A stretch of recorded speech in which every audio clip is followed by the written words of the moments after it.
There was a sound coming from his cell at night. Not talking. Not the mad rambling we'd gotten used to during the day. Thieves. They stole it. It's mine. Give it back to me. My precious. What are we doing? This was here, different. precious? Whispering. Focused. Deliberate. Never. Like he was having a conversation with something that wasn't there. I was an elf guard in the woodland realm, what men call Mirkwood, and for 2 months I was assigned to watch the most wretched creature I'd ever seen. Something that had once been a hobbit, twisted by centuries of darkness into something barely recognizable as a living thing. His name was Gollum, though he'd had another name once. Smeagol. But by the time Gandalf the Grey brought him to our halls in chains, there wasn't much Smeagol left to find. We were told he was mad. Broken. That 500 years alone in the dark had shattered his mind beyond any hope of repair. Our job was simple. Keep him alive, keep him contained, and wait for Gandalf to return with more questions. They told us he was harmless. They were wrong. Because what I heard during those night watches, what I discovered when we tracked him through the forest after his escape, it changed me. Changed how I understand what evil really is, what it's capable of, what it's willing to do. I'm going to tell you what happened the night Gollum escaped from the most secure prison in Middle-earth. How a creature that could barely stand upright vanished from a locked cell while guards stood watch outside. And I'm going to tell you what we found when we followed his trail into the wilderness. What was waiting for us in those woods. What we discovered carved into trees and scratched into stone. Because it wasn't what we expected. It wasn't what anyone could have expected. And once you know what we found, once you understand what Gollum really was, what was really happening in that cell while I stood guard outside, you'll never think about prisons the same way again. Or freedom. Or the difference between the two. But I'm getting ahead of myself.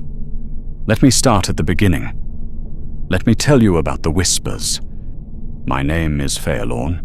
I'd served in the guard of King Thranduil for 400 years before I ever heard the name Gollum.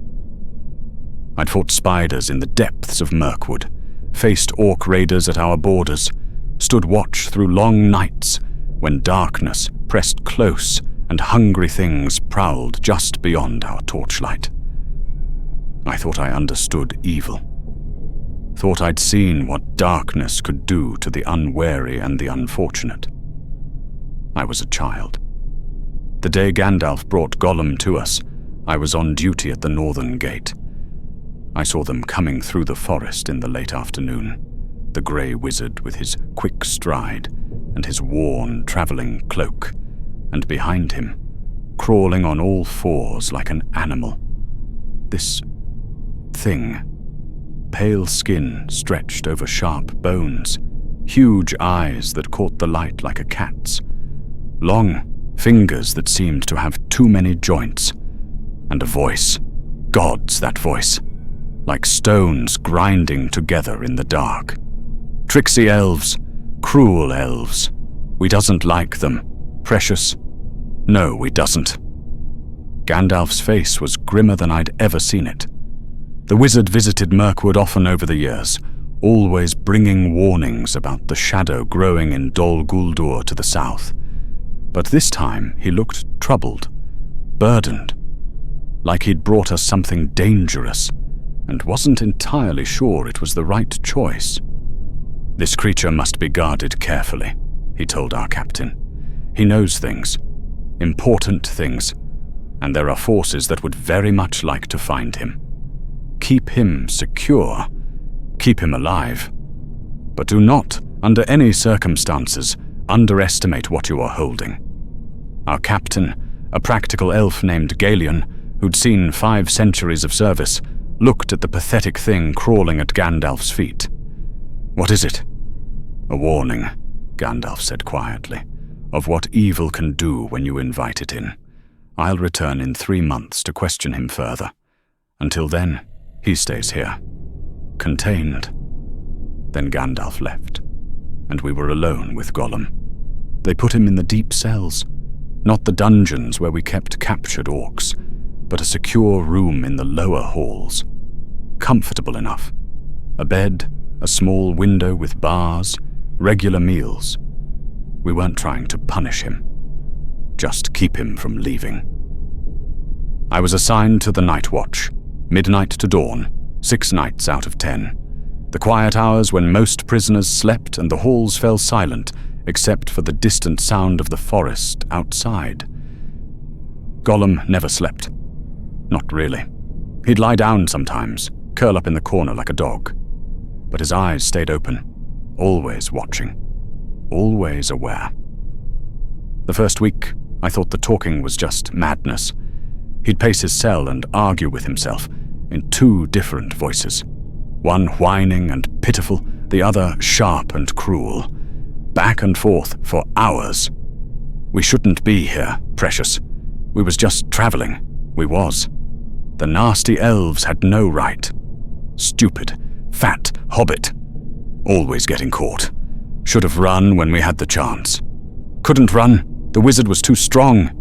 The wizard will leave. They always leave. Then we'll go. Find it again. Our precious. I'd heard about this precious of his. Gandalf had mentioned it when he brought Gollum in. Some ring the creature had possessed for centuries, lost now in some river decades ago. The way Gollum talked about it, you'd think he'd lost a piece of his soul. Maybe he had. But in that first week, I dismissed it as the rambling of a broken mind. Just a mad thing talking to echoes of his former self. Then came the second week, and I started noticing things. Gollum was smarter than he appeared. Much smarter. The pathetic act, the constant muttering, the crawling. It was a mask. Underneath, there was intelligence, calculation, patience. He'd ask questions sometimes. Innocent questions. When does the guard change, precious? What time does the elf bring food? And we'd answer without thinking. What did it matter? He was locked in a cell. But he was learning, mapping out our routines in his head. When guards changed, when the halls were most empty, when the patrols passed by his door, he was building an escape plan. Slowly, carefully. With the patience of something that had lived for 500 years and understood that time meant nothing. And every night, in the darkest hours before dawn, I'd hear the whispering. It would start the same way. Gollum would stop pacing, would go completely still. And then, so quietly, I had to press my ear to the door to hear it. He'd whisper, "Yes, yes, precious, we hears you." Silence, like he was listening to something. "East, the precious is east, we knows." More silence. When can we go?" A longer pause. "Soon. Yes, yes, soon." Then he'd resume pacing, but different now, purposeful, like he'd received orders and was processing them. I should have reported it immediately, should have gone to the captain and said something was wrong. But what would I say? The prisoner talks to himself? We all knew that. There was nothing concrete. Just a feeling. Just the sense that something was happening that I didn't fully understand. So I watched, and I waited, and I started paying closer attention. The third week, I began to see the pattern. Gollum wasn't just learning our routines. He was testing things. He'd rattle his door at certain hours, call out with complaints, make small disturbances. And he'd watch how we responded, how long it took us to check on him, whether we came alone or in pairs, whether we'd open the door or just look through the window. He was experimenting, gathering data, building a complete picture of our security. And every few days the whispers would come again. That same one-sided conversation. Questions asked, silence while invisible answers came, then acknowledgement, like he was reporting to someone, receiving new instructions. I started having dreams, strange dreams. In them I'd see a ring, simple gold, unremarkable except for how it caught the light. And in the dreams, the ring would whisper.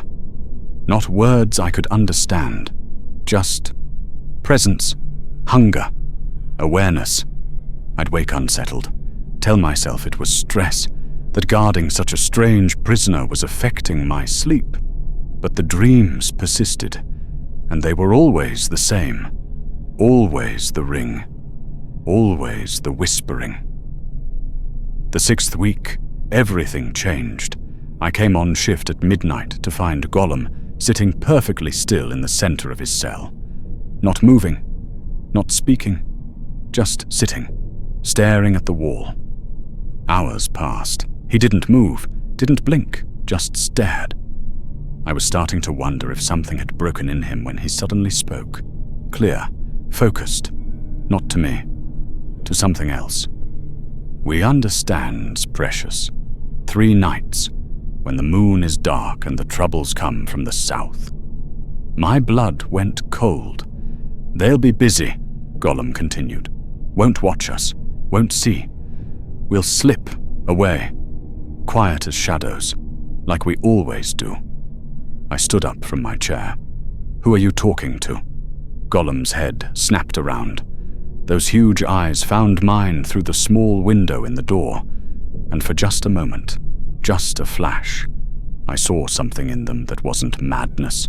It was clarity, intelligence, and fear. Fear that he'd been caught. Then the mask came back, the pathetic, broken thing. Nobody precious, just poor Smeagol talking to himself. The elf scared us, he did. Nasty, creeping elf. But I'd seen it. That moment of lucidity, of purpose. The next morning I went to Captain Gallion, told him everything, the whispers, the planning, the reference to 3 nights and troubles from the south. Gallion listened, frowned, but ultimately shook his head. "He talks nonsense all day, Feylorn. You're hearing patterns in madness. It happens when you guard someone like this for too long. The prisoner gets in your head." But the specific details. There are no troubles coming from the south. Our scouts report nothing unusual. The prisoner can't know anything about our security or our borders. He's been in that cell for 6 weeks without contact with the outside world. Gallion's face softened. "Take a few nights off. Get some distance from him. Tauren will cover your shifts." I wanted to argue, wanted to make him understand. But I had no proof, just feelings and whispers in the dark. So I went back to my quarters, and I waited. 3 nights later, the orcs came. It started just after sunset, horns from the Southern Watch, a large orc band moving through the forest toward our borders. At least 80 of them, moving in organized formation. Not a random raid, this was coordinated. Every available guard was called to the walls, including Tauren, who'd been covering my post at Gollum's cell. "I need you on the south wall," Captain Gallion told me. "Experienced archers only. Darien will take over the prisoner watch." "Sir, this is what he predicted. The troubles from the south. This is coincidence," Gallion said firmly. "Or lucky guessing. The prisoner isn't escaping during an orc raid, Feylorn. Darien is perfectly capable of watching a locked door. That's an order. I had no choice. I went to the walls. I fought orcs in the dark. The raid lasted 3 hours. They tested our defenses, probed our walls, then melted back into the forest. It was strange. They weren't trying to breach our halls, just creating chaos, drawing our attention, keeping us busy. When I finally returned to the cells, Darien was standing outside Gollum's door, looking confused. "Did you check on him?" I asked, already knowing the answer. "I looked in 2 hours ago. He was sleeping." I pushed past him. Open it. But open it now.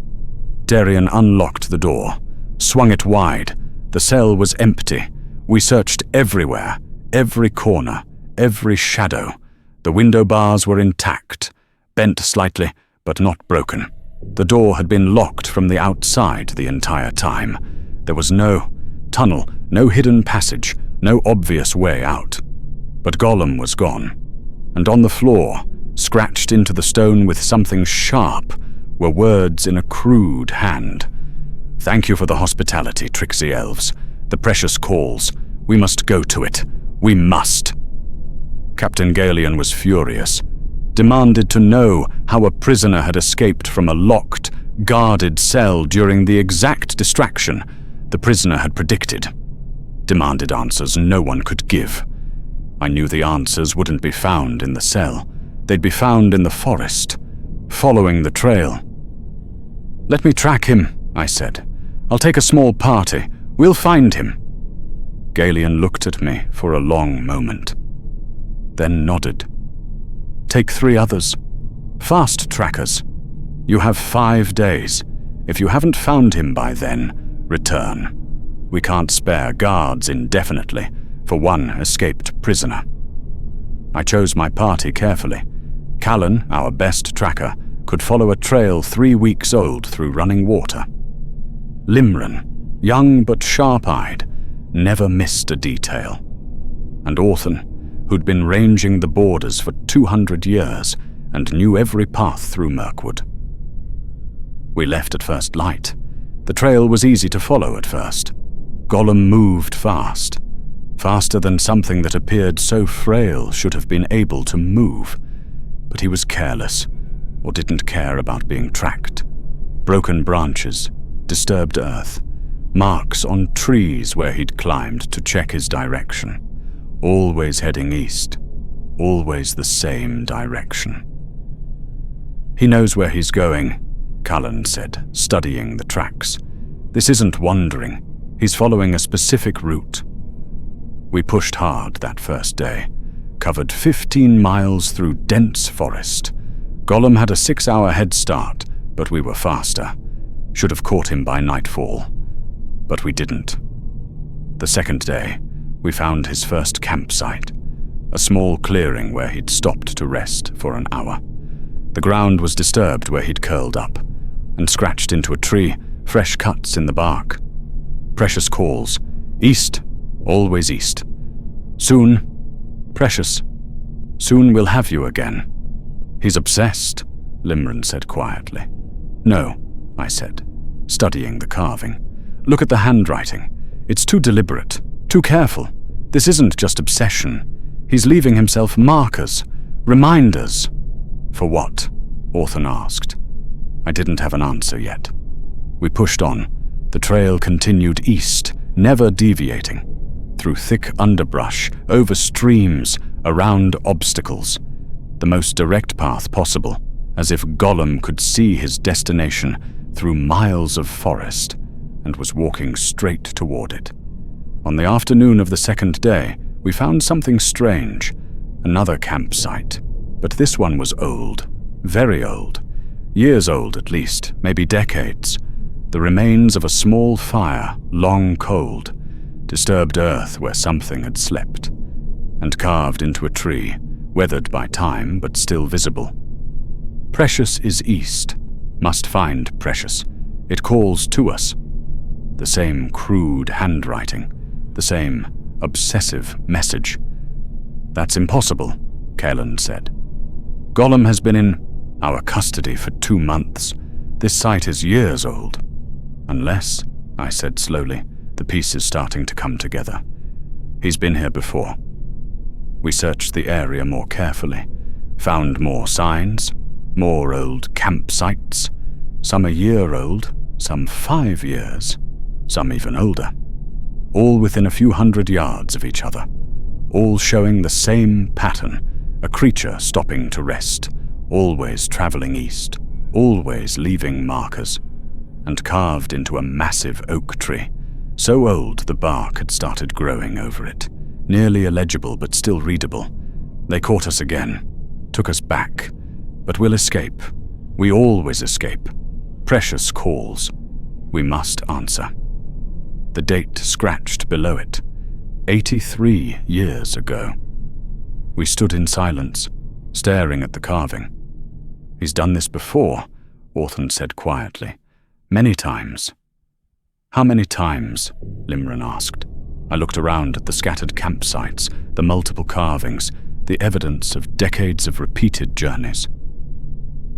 I don't know, but I think we're about to find out. We followed the trail, but now we weren't just following Gollum's fresh tracks. We were following a route that had been walked many times over many years. The path was worn, subtle but there, trees marked at regular intervals, campsites spaced exactly 1 day's hard travel apart. This wasn't escape. This was a pilgrimage route. On the third day, we found the convergence point, a small valley, unremarkable except for one thing. It was covered in carvings. Dozens of trees, all bearing messages in that same crude hand, all saying variations of the same thing. Precious is east. We must find it. They can't keep us forever. It calls, always calls. This time we'll reach it. They'll catch us again, but we'll come back. We always come back. And dates. So many dates. Some recent, some ancient. The oldest we found was carved into a massive stone, 147 years ago. He's been doing this for over a century, Callan said, his voice hollow. Escaping, being recaptured, escaping again, over and over. I walked through the valley, reading the messages, building a timeline in my head. And a pattern emerged. Gollum had been captured by someone.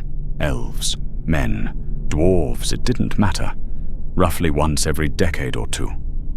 Sometimes he'd escape within weeks. Sometimes he'd be held for months. But he always escaped eventually.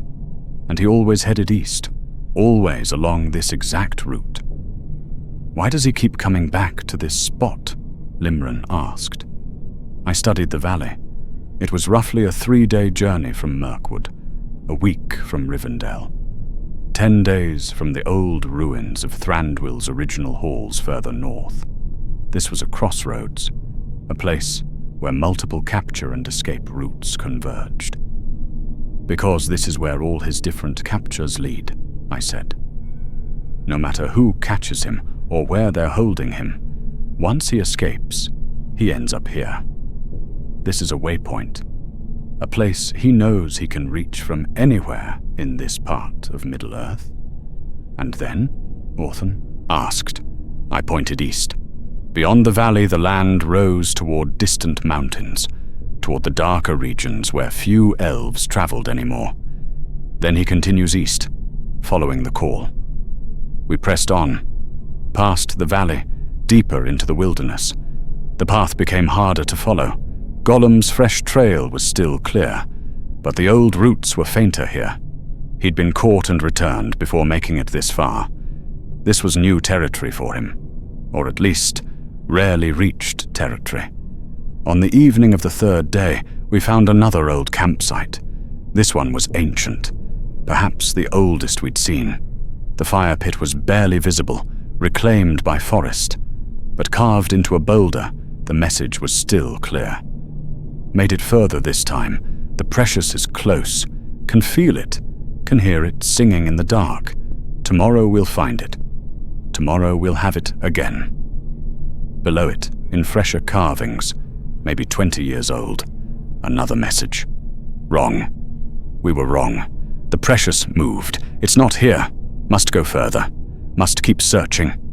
And below that, fresher still, perhaps 5 years old. They caught us. Again. But we got close. Closer than ever. Next time we'll reach it.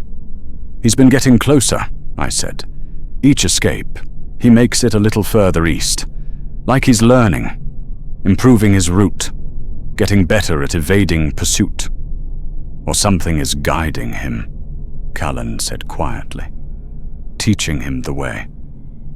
I thought about the whispers I'd heard in the night, the one-sided conversations, The instructions received from an invisible source. Yes, I said. I think something is. The fourth day, we found the markers. They were crude, stacks of stones, trees with specific branches bent and broken, scratches on rocks, but they formed a trail, a pathway leading deeper east, toward the mountains, toward the darker lands. These are recent, Callan said, examining a stack of stones. Made within the last few months, maybe last few weeks. Someone prepared this route, Orthon said, marked it for him, made sure he'd know the way. Or he marked it himself, I said, on a previous escape, planning for the next time. We followed the markers. They led us through increasingly rough terrain, down into ravines, across streams, over rocky hills, always east, always toward the darkness. And then, late in the afternoon of the fourth day, we found the shrine. It was in a small cave, hidden behind a waterfall. You'd never find it unless you knew exactly where to look. The entrance was narrow, barely wide enough for a person to squeeze through. Inside, the cave opened into a chamber about 20 feet across, and covering every surface, the walls, the ceiling, the floor, were carvings, thousands of them. Layer upon layer of desperate, obsessive messages carved over decades. My precious. Where are you, precious? Come back to me. I needs it. Lost. All is lost without the precious. It calls, always calls. Louder now. Closer. Soon. Soon we'll be together. They can't keep us apart forever. Love you, precious. Love you. Need you. Coming. We're coming. Wait for us. On and on, covering every inch of stone. Some carvings were ancient, barely legible. Others were fresh, the stone still white where it had been recently cut. In the center of the chamber, someone had arranged stones in a circle. Inside the circle, bones, small animal bones, arranged in patterns. Offerings. This wasn't just obsession. This was worship. How long has he been coming here? Limrin whispered. I studied the layers of carvings, the depth of the obsession carved into stone. Decades, maybe a century. Every time he escapes, he comes here, adds more messages, makes more offerings, then continues east. What is this place? Callan asked. A shrine, I said, to something that's not even here, to a memory, to an absence he's trying to fill. We searched the cave thoroughly, found more evidence of repeated visits, old fire pits, places where he'd slept, caches of food he'd hidden for future trips. This was a way station, a sacred place on his pilgrimage, and carved into the wall near the entrance, in what looked like the most recent addition, words that made my blood run cold. This time is different. The precious speaks clearer now. The precious shows the way. The Dark Lord's eye turns east. The precious moves. We must follow. They can't stop us anymore. Nothing can stop us. The precious wills it. We obey. The Dark Lord, Orthon said quietly. He means Sauron. I nodded slowly. The pieces were falling into place. The whispers I'd heard. The instructions. The coordinated orc raid. The perfect timing of Gollum's escape. This wasn't just about a creature obsessed with a lost possession. This was about something much larger. Much more dangerous. We need to go back, I said.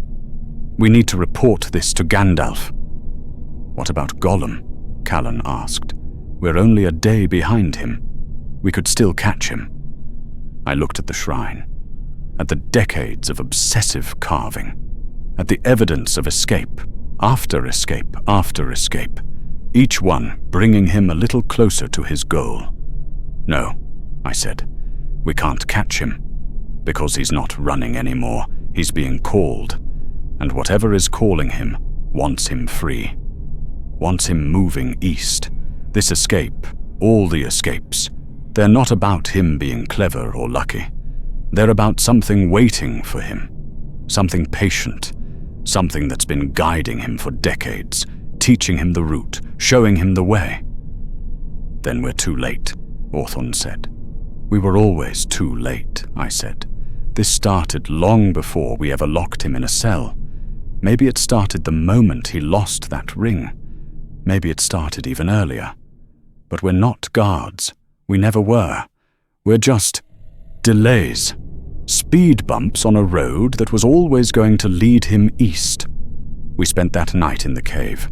None of us slept well. The carvings seemed to whisper in the dark, thousands of desperate pleas echoing off the stone. At dawn, we headed back to Mirkwood. We'd failed our mission. Gollum was gone, heading east, and we had no chance of catching him. But we'd learned something more important. We'd learned this was bigger than one escaped prisoner, bigger than one obsessed creature searching for a lost ring. We'd learned that some evil is patient, that some corruption works slowly over decades and centuries with the steady certainty of water wearing down stone, that some forces play a long game, guiding their pawns across the board, move by move, year by year, until finally all the pieces are in position. And we'd learned that Gollum was never really our prisoner. He was Sauron's creature, always had been, from the moment the ring first touched him, to the moment he lost it, to the decades he spent searching for it afterward. He was a piece on a board, moving according to rules he didn't even understand, following commands whispered through the dark by something that saw him as nothing more than a tool that was now heading exactly where its master wanted it to go. We reported everything to Captain Galion. He sent word to Gandalf, but the wizard was far away and wouldn't receive the message for weeks. Search parties were sent out, but they found nothing. Gollum had vanished into the wilderness as completely as if he'd never existed. 6 months later, I heard he'd been spotted near the dead marshes, still heading east, still following the call. A year after that, rumors came that he'd reached Mordor itself, that he'd been captured by Sauron's forces and tortured for information, that he'd escaped again or been released and continued his search. The pattern continued: capture, escape, travel east, capture again, escape again. Over and over, an endless cycle that had been repeating for over a century. But now the cycle was accelerating. Now Sauron knew about the ring, knew it was out there somewhere, lost but not destroyed.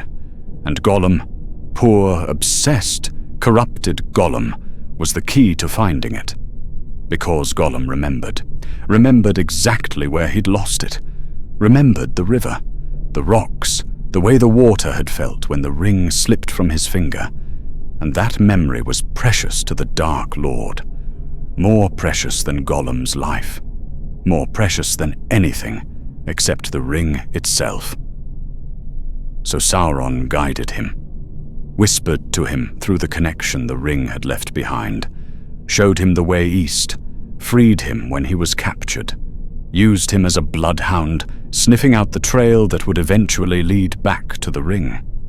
And Gollum, in his madness and obsession, thought he was making his own choices, thought he was clever, escaping from prisons, evading guards, making his way toward his precious, thought he was the hunter. He never realized he was the hound, that the leash was invisible, that every step he took was exactly the step his master wanted him to take. It was 15 years before I saw Gandalf again. He came to Mirkwood after the War of the Ring, after everything was over. After the ring had been destroyed and Sauron had fallen and the Age of Darkness had ended. I sought him out, asked him if he'd learned about Gollum, about the shrine, the pilgrimage route, the century of escapes. The wizard looked older, so much older. like he'd seen too much and carried too many regrets. "Yes," he said quietly. "I learned. Too late to change anything, but I learned." "How many times did he escape?" I asked. "Over the years? How many times was he captured and freed and captured again?" Gandalf was silent for a long moment. I found records, spoke to elves and men who'd encountered him over the decades. Best as I can tell, he was captured and escaped at least 17 times over the last 140 years. 17 times. 17 separate prisons. 17 sets of guards. 17 escapes. All part of the same pattern, all leading east. "Could we have stopped him?" I asked. "If we'd known what we were really holding? If we'd understood that Sauron was guiding him?" "No," Gandalf said, "because Sauron wasn't just guiding him. Sauron was protecting him. Every time Gollum was in real danger, every time he might have died or been permanently imprisoned, something would happen. An orc raid, a convenient distraction, a lock that mysteriously opened. The Dark Lord had invested too much in Gollum to let him die before his purpose was fulfilled." "What was his purpose?" I asked, though I thought I knew the answer. "To find the ring," Gandalf said, "and he did.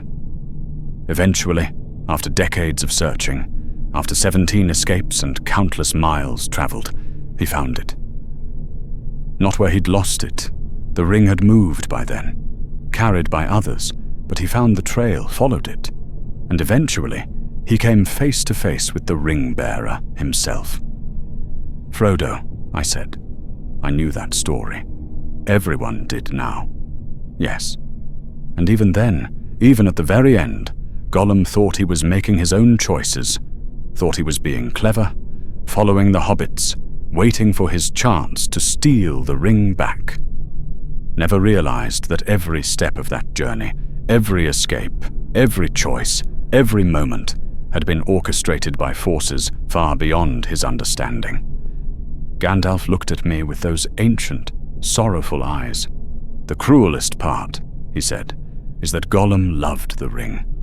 Truly loved it, in his twisted, corrupted way. Loved it more than anything in the world, would have done anything to possess it again. And that love, that desperate, all-consuming need, that's what made him useful. That's what made him the perfect tool. Because you don't have to force someone to do something they desperately want to do anyway. You just have to point them in the right direction, whisper encouragement, clear the obstacles from their path, and let their own obsession do the rest." "So he was never free," I said. "Not for a single moment in all those years." "No," Gandalf said quietly. "He was never free. The ring claimed him the first time he touched it. And it never let him go. Even when it was 100 miles away, even when it was in someone else's possession, it owned him. And through that ownership, Sauron owned him. And together, the ring and its master used Gollum for their own purposes, all while letting him believe he was following his own desperate desire. Is that what evil does? I asked. Makes you think you're free while it controls everything you do? Sometimes, Gandalf said. The cleverest evil doesn't force you. It seduces you, shows you what you want, and helps you chase it, removes the obstacles, whispers encouragement, makes your own desires into chains, and by the time you realize you're not free, if you ever realize it, it's far too late to break away. He stood to leave, but I had one more question. In the end, I said, did Gollum ever understand what had happened to him? Did he ever realize he'd been used? Gandalf was quiet for a long time. In the very last moments, he said finally, when he fell into the fires of Mount Doom clutching the ring, in those final seconds before everything ended, I'd like to think he understood. I'd like to think that Smeagol surfaced one last time, saw what he'd become, saw the truth of what had been done to him. I'd like to think he had one moment of clarity before the end. Do you believe that? I asked. No, Gandalf said softly. I think he died the same way he'd lived for 500 years, believing the ring loved him, believing he'd finally won, believing, right up until the moment of his death, that he was free to make his own choices, never knowing that every choice had been made for him long ago. The wizard walked away, leaving me alone with my thoughts. That was 10 years ago. I've been retired from the guard for the last 5 years. Spend my time in the gardens now, tending trees, watching the seasons change. Peaceful work, quiet work. But sometimes, in the darkest hours before dawn, I think about those 2 months I spent guarding Gollum, about the whispers I heard through the cell door, about the escape I couldn't prevent because the game was rigged from the start, and I think about that shrine in the cave, about the thousands of desperate messages carved into stone over decades of obsession, about a creature so consumed by need that he'd spent a century walking the same path over and over, each time believing this time would be different. This time he'd succeed. This time he'd finally reach his precious, never realizing he was walking exactly where someone else wanted him to walk, never understanding that his desperate need was the leash, and someone else held the other end. That's what haunts me. Not that evil exists, not that corruption can twist people into monsters, but that it can do so while making them believe they're still free, still making choices, still pursuing their own desires. The strongest chains are invisible. The cruelest prisons are the ones where the prisoner thinks he escaped. And the most terrible thing evil can do isn't to force you to serve it. It's to make you want to. If you found this story troubling, if it made you think about freedom and choice, and what it means to be truly in control of your own path, I hope you'll subscribe. I have more tales from Middle-earth coming. More witnesses to the darkness. More stories about the moments when people discovered that what they thought they knew was only the surface of something deeper and more terrible. Thank you for listening to mine. And if you ever hear something whispering in the dark, if you ever feel something calling to you, promising to give you what you want most in the world, remember Gollum. Remember that the sweetest lies are the ones we tell ourselves. Remember that the strongest chains are the ones we can't see. And remember that some prisons don't have walls. Some cages are made of our own desires. And some masters never need to force obedience. They just need to show you what you want and help you chase it forever.